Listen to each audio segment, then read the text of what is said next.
ايوه ده غريبه، احنا في عجيبه. قول له انت فين؟ هو في غريبه. احنا في عجيبه هنا.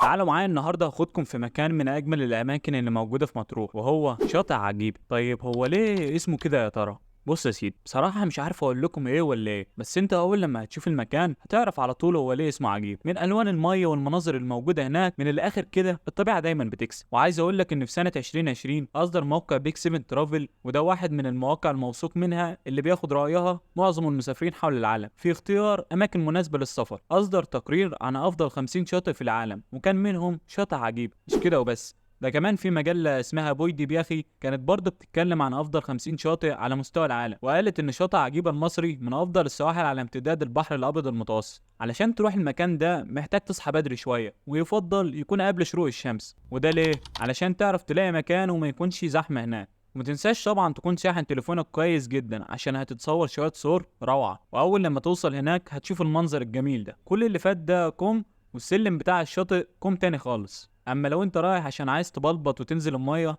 لازم تخلي بالك كويس جدا، لان الميه هناك معظمها صخور. ولو نزلت تحت، عايزك اول ما تنزل تبص على الناس اللي فوق زي كده بالظبط.